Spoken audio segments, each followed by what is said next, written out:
Nos compramos un autito, qué bendición. Cambiamos de trabajo, mejor trabajo, qué bendición.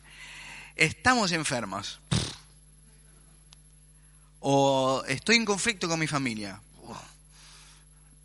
Es muy difícil decir qué bendición, ¿no es cierto? No brota decir, oh, gracias Dios.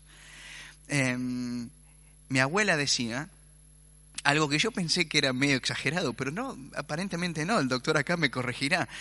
Cuando le decíamos, abuela, tengo un dolor acá en la rodilla o acá en la pierna, y me decía, son los dolores de crecimiento, querido, ¿no? Yo pensé que era exagerado, pero miré unos libros ahí que hay de medicina, ¿no? Y dicen, algunos están de acuerdo que sí, que existe, especialmente en la infancia, dolores de crecimiento. Y yo pensaba en esta dirección, cómo a veces los conflictos en nuestra vida pueden ser de bendición para que crezcamos, aunque no sean agradables. Y vamos a ver acá, en esta iglesia que estamos viendo acerca de Hechos, escrito en el libro de Hechos, esta iglesia de Hechos y acciones muy concretas que ellos hacen. Lucas es el autor, y hoy vamos a ver el título que tiene que ver un poco con esto que estamos hablando, que se llama así. Uy, ¿esto anda? ¿Ahora sí? Si no, manejalo vos y cuando me digas... ¿No, tampoco? Bueno, se llama Conflictos, una bendición para crecer. Si lo quieren poner en su ayuda a memoria, ahí está. Conflictos, sí. Una bendición para crecer. ¿Los conflictos pueden ser una bendición para crecer? Parece ser que sí. Parece ser que posiblemente sí. Miren los conflictos que habían pasado. ¿Se acuerdan los discípulos? Habían empezado muy bien, el Espíritu Santo había venido a ellos, a un montón de gente, se fue sumando un montón de personas al grupo que era muy pequeño y se agrandó a miles, pero tuvieron varios problemas. Primero, oposición de los religiosos, los amenazaron de muerte, los latigaron. Lo último que vimos fue que los azotaron. No sé si se acuerdan, lo vimos hace 2 semanas atrás. Los azotaron a todos los apóstoles, no solamente a Pedro y a Juan. Y ahora están en esta situación. A mí se me hubiesen latigado como los latigaron a ellos, que son 39 golpes, es 40, creo que es 40 menos 1, si no me equivoco en su caso, en el caso de ellos. 39 azotes. 39. 1, 2, 3, 4, ¿no? La espalda. Yo saldría de ahí y diría, listo, no vengo más un domingo a la iglesia. ¿Qué va a venir? ¿No? Me quedo en mi casa. ¿Qué quieren que haga? Ellos, al contrario, se levantan y dicen, vamos todavía. De algún lado sacan una fuerza y una convicción ante lo terrible que le pasaron. Habían pasado algo interno también en el grupo. ¿Se acuerdan cuando un matrimonio dijo que iba a dar una cantidad de plata y después se quedaron con una partecita y trágicamente murieron después? Hubo algo ahí raro entre ellos también, y esto acá es lo peor que les ha pasado internamente, porque los golpes fueron terribles, pero fue externo. Lo que va a suceder acá es de adentro, y miren lo que sucedió. Un conflicto que van a pasar como iglesia. El número de seguidores de Jesús aumentaba más y más, pero en esa época los seguidores judíos que hablaban griego se quejaban de los seguidores judíos que hablaban arameo. ¿Qué era el problema? Decían que sus viudas no estaban recibiendo la ayuda diaria que les correspondía. O sea que acá viene el primer conflicto interno. Hasta ahora era todo, ay, te quiero mucho, qué lindo, vamos a la iglesia, bla, bla, bla. O no se reunían en iglesias, se reunían en casas. Así que qué lindo, comían juntos, tomaban mate, qué bueno, qué bueno. De repente, lío. Y son de esos líos que duelen. Son los líos que duelen. Hay 2 grupos que están acá en esta iglesia, en esa iglesia. Unos son judíos de influencia griega y hablan griego, con un trasfondo en algún sentido griego, pero son judíos. Y los otros hablan arameo. Jesús hablaba arameo. Y son los que se quedaron en casa, se quedaron en Jerusalén, son de la zona, otros son de ahí de Israel. Pero estos se fueron y volvieron y se unieron al grupo, y hay como dos grupitos. El grupo de los que habla judío dice que acá, en esta iglesia, en su iglesia, las viudas están, las viudas judías están recibiendo menos ayuda que las que hablan arameo. ¿Saben por qué tenían que recibir ayuda en esa iglesia? porque eran muy, pero muy, muy, muy pobres, todos. Había algunos que quizás no tanto, pero la mayoría no tenía que comer ni siquiera al otro día, no sabían qué iban a comer al otro día. No como nosotros que a veces decimos qué vamos a comer mañana y es por decisión, no sé, qué sé yo, y después podemos más o menos comprar algo. Ellos no sabían si iban a comer mañana. Entonces, hacían muy bien en repartir lo que tenían, y saben que si ustedes ¿se acuerdan en el Antiguo Testamento? Hay 3 personas que Dios siempre dice que tienen que cuidar al pueblo de Israel. Número 1, a las viudas.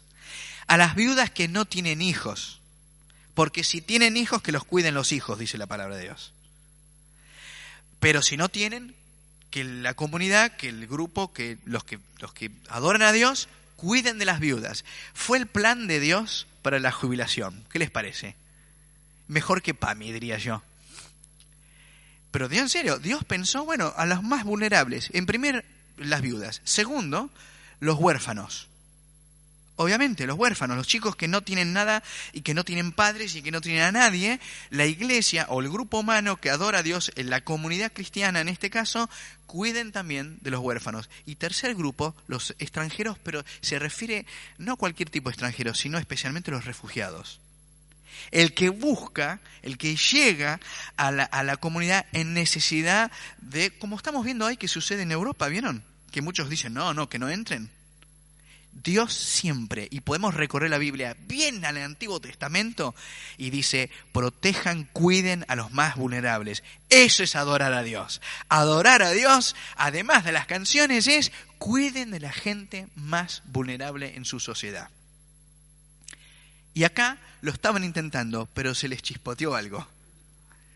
Y saben, yo acá veo, el conflicto tiene 2 partes, una queja y una queja válida, y lo otro es algo muy doloroso para la iglesia en ese momento, es desigualdad.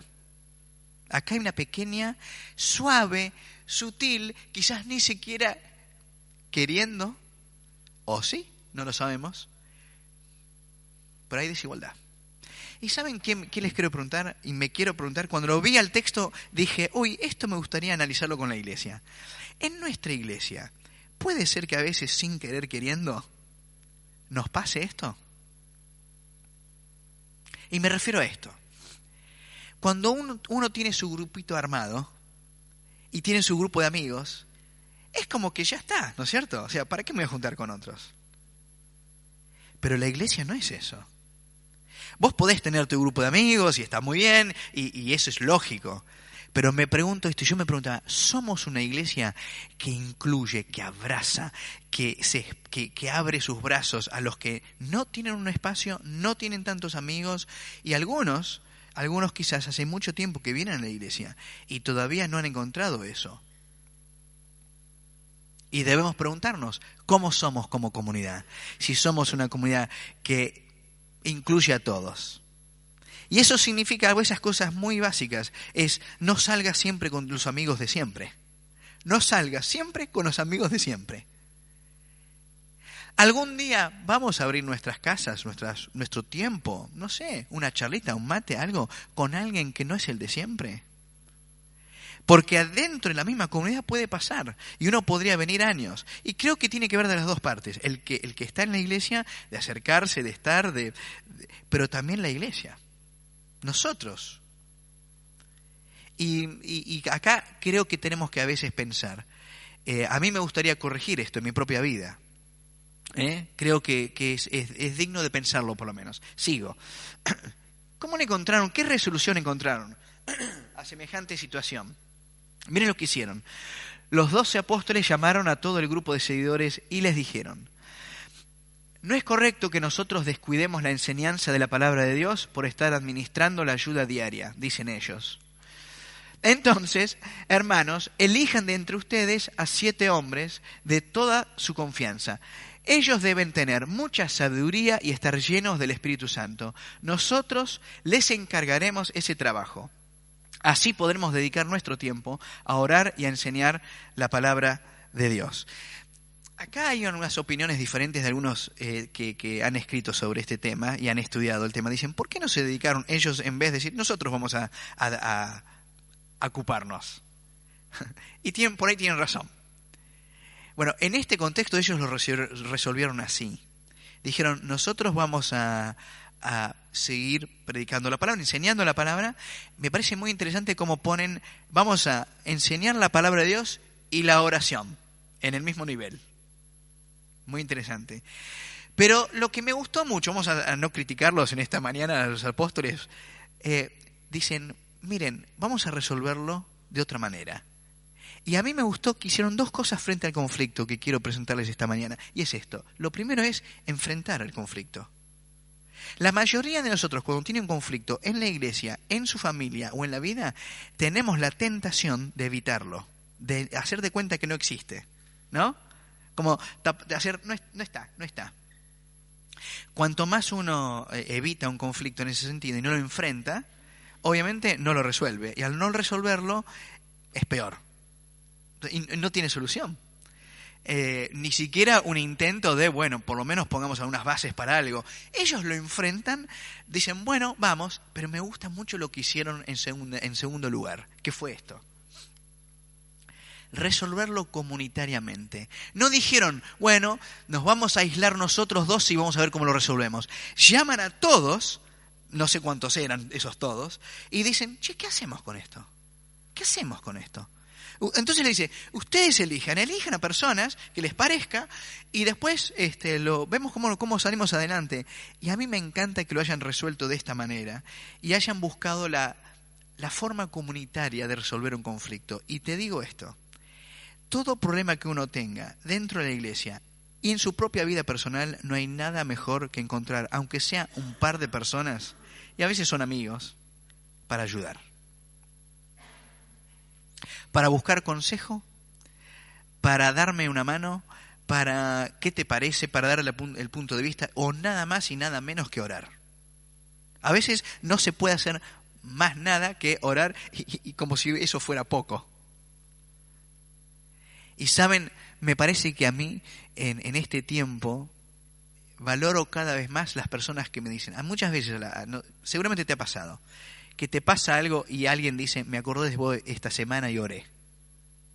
Y para mí eso ya es suficiente. Que alguien se haya acordado de uno en sus oraciones en la semana.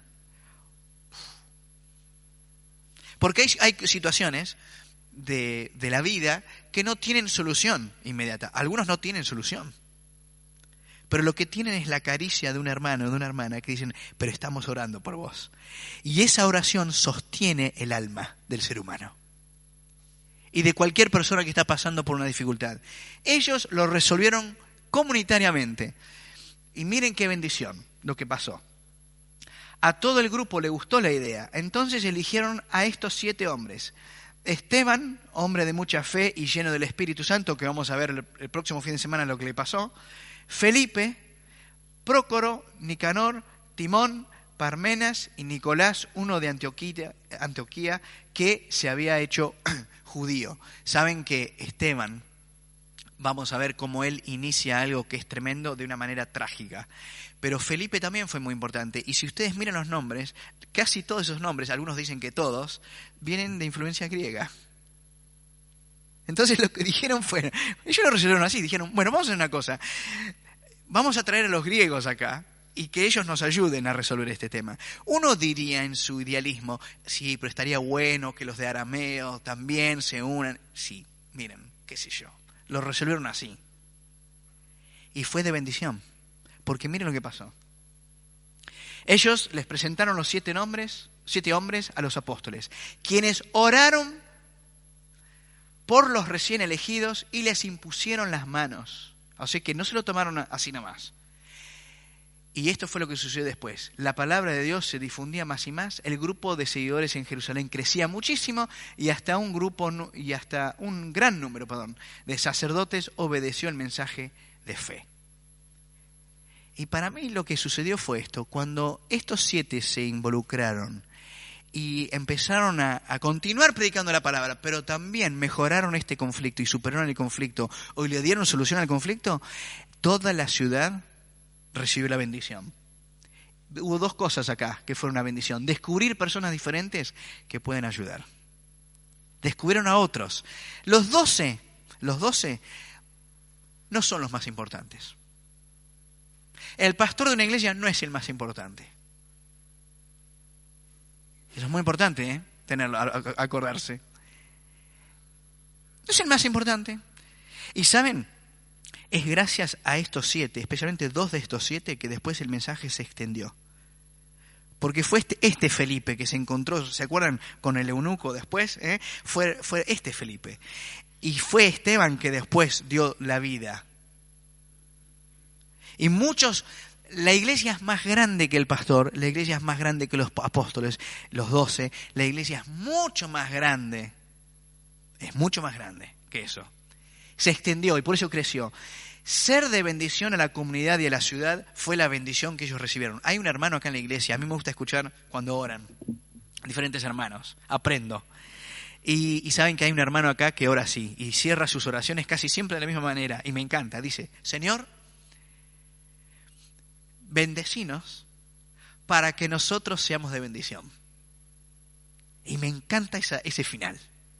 Porque no es, Señor, bendecinos, chau, amén.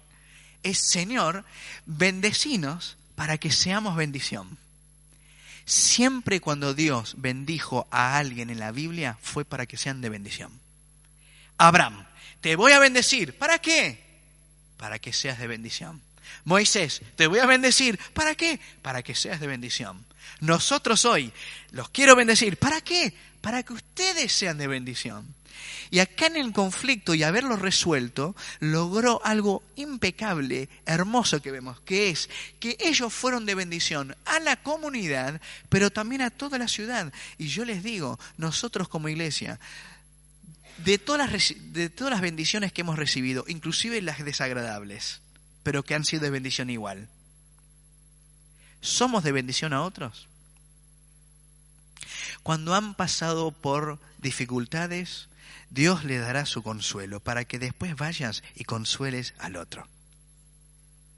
Cuando hayan pasado por tribulaciones, dice la palabra de Dios, cuando hayan pasado por tribulación, dolor, angustia, ataque de pánico, desesperación en la familia, enfermedad, pérdida de trabajo, cuando hayas pasado por eso y Dios te haya consolado, tiene un proceso de tiempo, no es inmediato.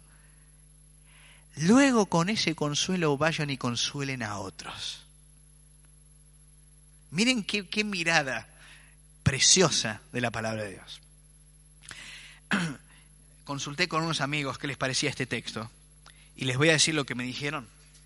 Y he anotado algunas cosas que me dijeron sobre este pasaje para cerrar. Crecieron, sin lugar a duda, crecieron profundamente mucho, pero crecieron en 4 aspectos. Miren, para resumir. Primero descubrieron una cosa: todo servicio es espiritual. ¿La palabra de Dios es importante? Fundamental. Pero ¿saben qué más es importante?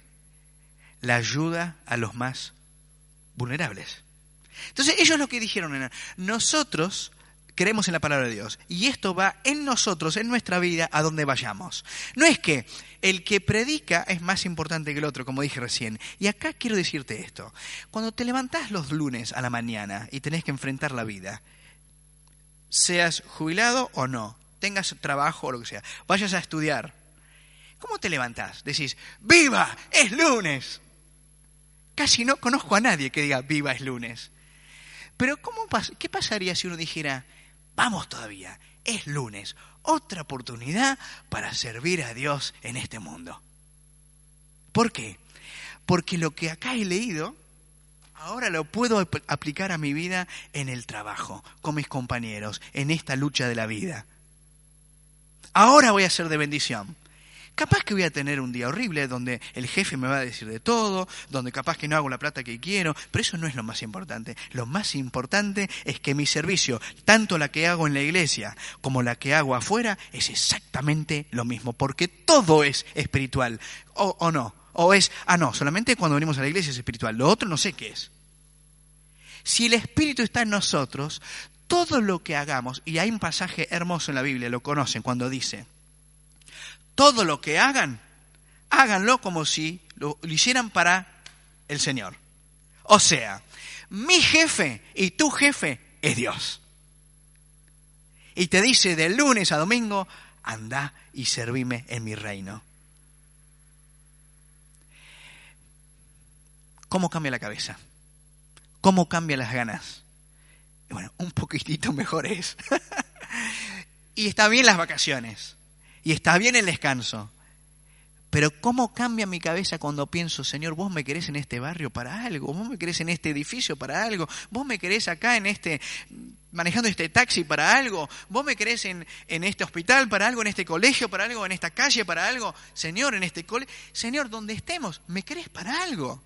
Además de lo que hago, que ya seguramente es de mucha bendición. Todo es un servicio a Dios. Escuchar al otro que sufre es un servicio a Dios. Por lo tanto, todo servicio es espiritual. Eso aprendieron, me parece, en esta ocasión. La palabra de Dios y la acción social van totalmente de la mano, y si no va uno con el otro es una contradicción. O falta algo por lo menos. Segundo, crecieron en esto. Lo cotidiano requiere sabiduría profunda y espiritual. Porque vieron que lo que dijeron tenían que tener dos cosas estos 7 hombres. Hoy diríamos, si hubiese estado bueno que haya mujeres ahí, ¿no? Y tienen razón. Ellos estaban en otra época. Nosotros estamos intentando últimamente en nuestros tiempos que la mujer tenga otro lugar. Me parece muy bien. Y quiero decirles que el primero que luchó por la mujer es Dios. Y especialmente Jesús vino a reivindicar y a poner en el lugar correcto a la mujer. En una sociedad tremendamente machista y difícil. Jesús es el primero que dignifica a la mujer de una manera increíble, nunca antes visto. Así que acá faltaban mujeres, pero ellos los resolvieron así. Pero tenían 2 características muy importantes. Dijeron, los que van a hacer esta tarea de repartir más, ¿cómo se dice? Equitativamente, que tengan 2 características: sean sabios y que estén llenos del Espíritu. ¿Se dan cuenta de lo que les pidieron? Que sean sabios espiritualmente y que sean llenos del Espíritu Santo.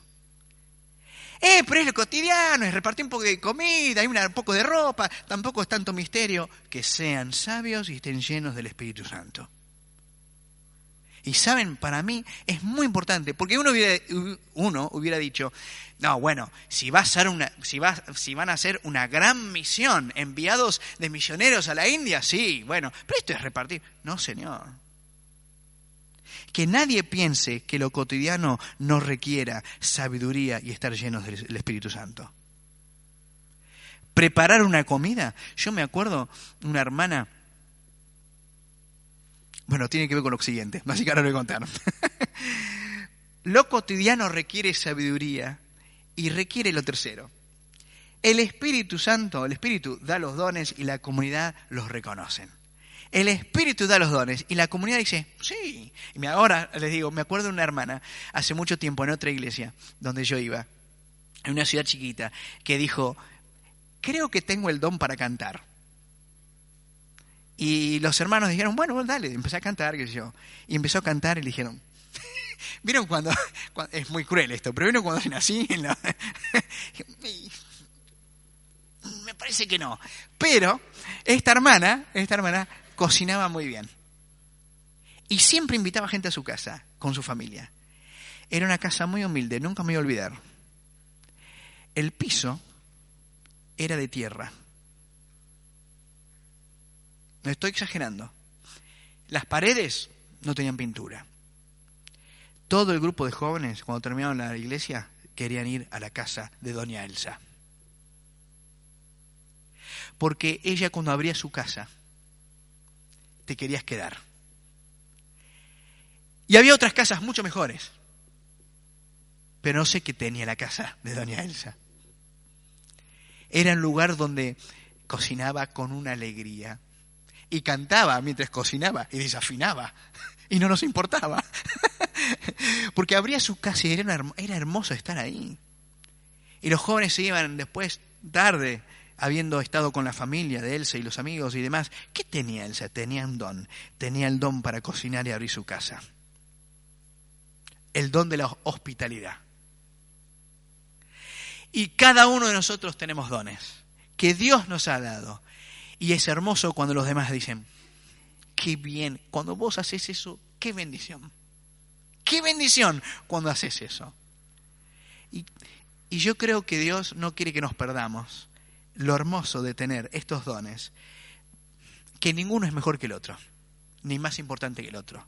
Todos Dios los necesita para que lleguemos a ser de bendición a un montón de otra gente, tanto de la iglesia como fuera de la iglesia.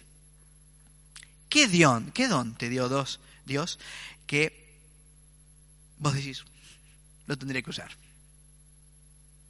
Algunos de ustedes tienen el don simplemente de decir, voy a visitar a fulanito. Y ustedes van y fulanito se siente que lo visitó Dios. ¿Sabían eso? Y va el pastor y no es lo mismo.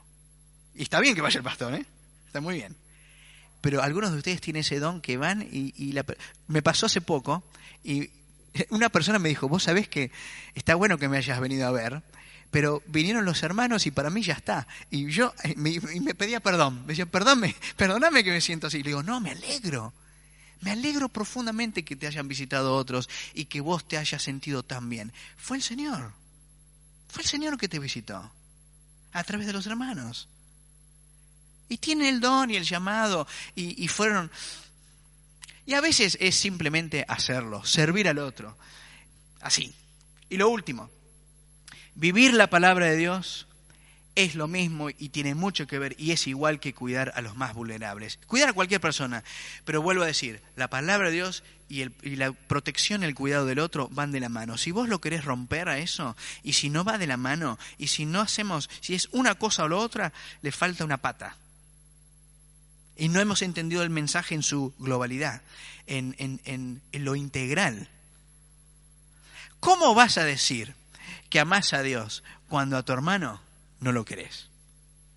El verdadero ayuno que yo quiero es, y una larga lista, cuiden a las viudas, a los pobres, ese es el ayuno. Y si ayunan así, los van a llamar reconstructores de ruinas.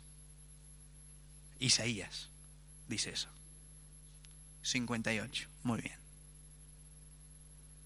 Jesús siempre estaba con los más necesitados. Todo lo que Dios nos da es para que nosotros se lo demos a otros. Lo recibimos y lo compartimos. Todo, absolutamente todo. Si no lo entendemos, no hemos entendido a qué vino Jesús y de qué se trata la palabra de Dios y qué es el reino de Dios y su justicia. No lo hemos entendido. Podés saber la Biblia de memoria desde chiquito, todos los textos de punta a punta. Pero si no vivimos esto mínimamente, básicamente, no hemos ni arrancado todavía. Hay una hermosa canción de los católicos, creo que son medios más carismáticos, pero miren qué linda, qué hermosa frase. Señor, dales pan a los que tienen hambre y hambre de justicia a los que tienen pan. Lo repito. Señor, dales pan a los que tienen hambre y hambre de justicia a los que tienen pan. Amigos y hermanos, cuando tenés pan, pidámosle al Señor, Señor, dame hambre. Usted va a decir, no, Señor, le digo, le agradezco, perfecto. Ahora decirle, Señor, dame hambre de hacer justicia por los que no tienen pan. Acá dice, Señor, dales pan a los que tienen hambre. ¿Cómo les da pan Dios a los que tienen hambre? Yo hasta ahora nunca vi que haya bajado el ángel Gabriel y diga, acá tienen pan. Lo que sí vi es que usa una comunidad cristiana que dice, por ejemplo, y sé que es muy poco lo que hacemos, pero voy a dar un ejemplo nuestro que me alegra que lo hagamos. Los lunes, asegúrense que personas que están en situación de calle tengan pan. ¿Sería mejor mucho más? Seguramente. Y saben, anoche les decía, estaban los hermanos que salen, capaz que algunos de ustedes también van los lunes. Nosotros no repartimos pan porque somos buenas personas, ¿eh? Y no le decimos a Dios, Dios, fíjate qué buenos que somos, vamos los lunes. ¿Saben por qué repartimos pan y algo calentito y una comida? Porque la Biblia dice que nosotros fuimos hechos a imagen y semejanza de Dios. Y el que está en la calle también. Por eso vamos. Vamos porque todo ser humano, todo hombre y mujer, niño, adulto, anciano, todos fuimos hechos a imagen y semejanza de Dios. Y no es digno que un ser humano esté en la calle, como están muchas personas en nuestra ciudad, y yo creo que va a aumentar, lamentablemente. Por lo tanto, que Dios nos dé hambre de hacer justicia, y justicia a favor de los más vulnerables. Entonces, los conflictos pueden ser de gran bendición para crecer absolutamente. El pueblo de Dios, en esa iglesia que recién arrancaba, lo empezó a entender. La semana que viene vamos a ver algo tremendo,